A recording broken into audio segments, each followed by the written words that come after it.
The summer of 2025 saw a dramatic escalation along the US-Canada border. On August 1st, President Trump announced a sweeping 35% tariff on Canadian goods, shattering decades of economic cooperation. This was no subtle move. It was a declaration of economic warfare against America's closest ally. Trump framed the tariffs as a victory, claiming they would force Canada to make concessions benefiting American workers. The move was a high-stakes gamble intended to bring Canada to the negotiating table on U.S. terms. But the interconnected U.S. and Canadian economies meant both sides would feel the pain. As the tariffs took effect, uncertainty gripped North American commerce, with everyone wondering just how severe the fallout would be. The stage was set for a tense and unpredictable confrontation. To truly understand the crisis, we first need to break down what tariffs are, and why they play such a crucial role in international trade and our daily lives. A tariff is essentially a tax placed on goods that are brought into a country from abroad. For example, imagine a 35% tax slapped onto Canadian cars as they enter the United States. This extra cost makes those cars more expensive for American buyers, often leading them to choose domestic vehicles instead. The main idea behind tariffs is to protect local industries and jobs by making imported products less appealing or more costly compared to those made at home. This can help domestic companies grow and keep factories running. Supporters of tariffs argue that these taxes help level the playing field, shielding local businesses from unfair foreign competition and even bringing jobs back to the country. But the reality is far more complex than it seems at first glance. When one country imposes tariffs, others often retaliate with their own, sparking trade wars. These conflicts can disrupt global supply chains, delay shipments, and ultimately raise prices for everyone, from manufacturers to everyday shoppers. In our interconnected world, products are rarely made in just one place. A single car might have parts that cross the US-Canada border several times before it's finished. So a tariff on Canadian parts doesn't just affect Canadian companies, it can make American-made cars more expensive too. The economies of the US and Canada are tightly linked, with hundreds of billions of dollars in goods and services traded every year. This partnership supports millions of jobs and businesses on both sides of the border. When a sudden, steep tariff is introduced, it can throw this delicate balance into chaos. Businesses may struggle to adapt. Workers can lose their jobs, and consumers might find fewer choices or higher prices at the store. The effects of tariffs ripple far beyond government policy. They touch the lives of ordinary people, influencing what we can buy, how much we pay, and even the security of our jobs. That's why understanding tariffs, and the debates around them, is so important. They're not just numbers on a spreadsheet. They shape the world we live in every day. The impact was immediate and severe. Canadian exporters, especially automakers, faced a 25% drop in US sales almost overnight. This wasn't just numbers. Factories slowed, jobs were threatened, and communities like Windsor, Ontario felt the pain. The tariffs hit agriculture and aluminum too, forcing companies to freeze investments and rethink hiring. The Canadian dollar weakened and hopes for a smooth recovery vanished. The pain crossed the border. US suppliers and workers were affected as well. Families who'd relied on stable manufacturing jobs now faced uncertainty. The tariffs weren't just policy, they were a shock to the system, fueling a sense of betrayal and hardening public opinion. Economic hardship became personal and the crisis deepened. The fallout was real and it was everywhere. As the economy faltered and uncertainty swept across the country, Canada's leaders knew they had to act decisively and without delay. The stakes were high, and the eyes of the nation and the world were watching.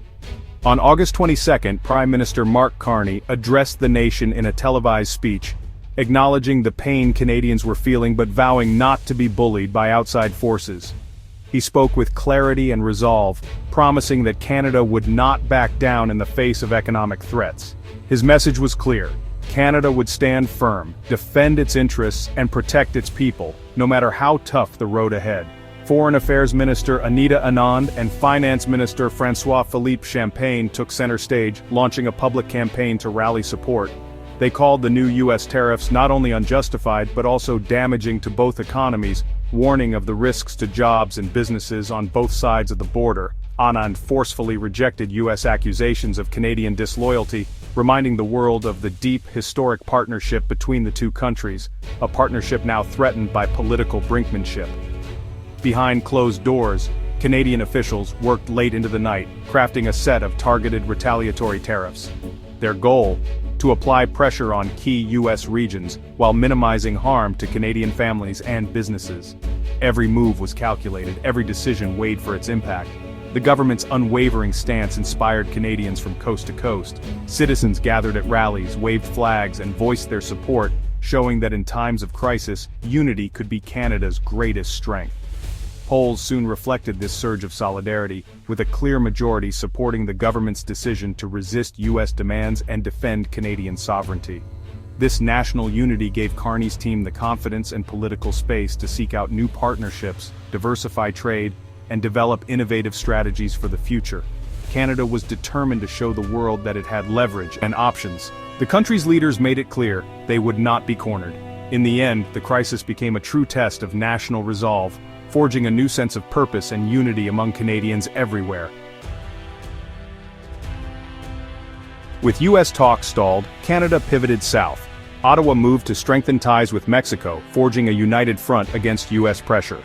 High-level meetings in Mexico City focused on energy and infrastructure, with Canada offering to supply energy and invest in Mexican projects. Canada's powerful pension funds, the Maple 8, became key players, promising billions in investment.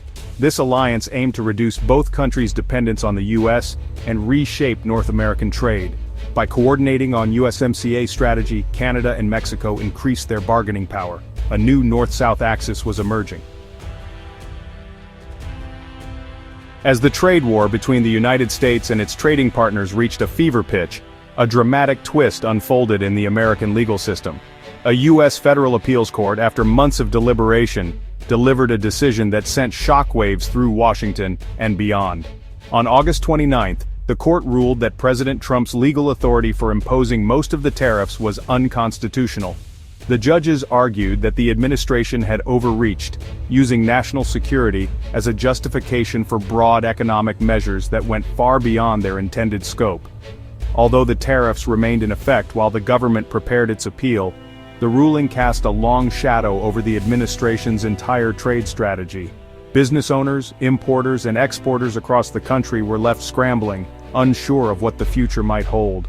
If the court's decision were to be upheld, the consequences would be staggering. The U.S. Treasury could be forced to refund an estimated $159 billion to companies that had paid the tariffs, an unprecedented financial blow that would ripple through the economy. President Trump, never one to back down from a fight, immediately vowed to challenge the ruling. He promised his supporters that he would take the battle all the way to the Supreme Court, setting the stage for a historic legal showdown. For Canada and other U.S. trading partners, the court's decision offered a glimmer of hope. Canadian officials and business leaders watched closely, cautiously optimistic that the tariffs might finally be overturned. But they knew the outcome was still far from certain. The Supreme Court, the highest legal authority in the land, now held the fate of the tariffs in its hands. If it sided with the administration, the tariffs could remain in place, leaving businesses and governments in a state of prolonged uncertainty. The legal battle added yet another layer of complexity and unpredictability to an already volatile trade environment. Lawyers, lobbyists, and activists on both sides prepared for a fight that could drag on for months, if not years. Around the globe, governments, businesses, and ordinary people watched anxiously, waiting for a decision that could reshape not just U.S. trade policy but the entire landscape of international commerce. The U.S.-Canada tariff fight was just one front in a global trade war. Allies and rivals alike faced steep U.S. tariffs. Switzerland, India, Japan, and Mexico all suffered economic pain. Companies like Thermoplan in Switzerland considered moving production to avoid tariffs. Mexican factories closed, costing thousands of jobs. India and Japan sought new alliances, while China, Russia, and India formed a strategic bloc to counter U.S. dominance.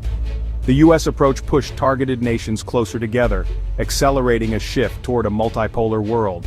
The White House remained defiant, singling out Canada and China for fighting back. Canadian officials rejected comparisons, insisting their relationship with the U.S. was unique. But the global context was clear. America's trade wars were redrawing alliances and trade routes. Canada's crisis was part of a much larger pattern of disruption. The world was changing, and fast. The tariffs' impact hit home in the U.S. as well. Manufacturing contracted for a sixth straight month, with industry leaders blaming tariffs for rising costs and uncertainty. Retailers like Walmart and Target raised prices, passing the cost to consumers, especially hurting low- and middle-income families. Farmers, a key Trump constituency, lost export markets as Canada and others retaliated, causing prices to plummet. Government aid couldn't offset the damage, many faced financial ruin. The political landscape grew tense as business groups and lawmakers warned of self-inflicted economic wounds. The promise of victory was overshadowed by factory slowdowns, higher prices, and struggling farms. The reality tariffs were hurting Americans too. The cost of protectionism was becoming impossible to ignore. As autumn 2025 approached, North American trade faced a crossroads. The USMCA's future was in doubt, with emergency negotiations looming and the risk of U.S. withdrawal threatening chaos. Canada and Mexico's new partnership challenged the old U.S.-centric model, while global blocs gained strength. The world was fragmenting, and the U.S. risked isolation, even from allies. All eyes turned to the Supreme Court's decision on the tariffs, a ruling that could force a major policy reversal or embolden further escalation. Meanwhile, Canada and Mexico's joint projects could shift the balance of power in future talks. The path forward was uncertain. De-escalation or deeper conflict both remained possible. For businesses and citizens, this was a time of high alert. The choices made now would shape North America and the world for years to come. The stakes had never been higher,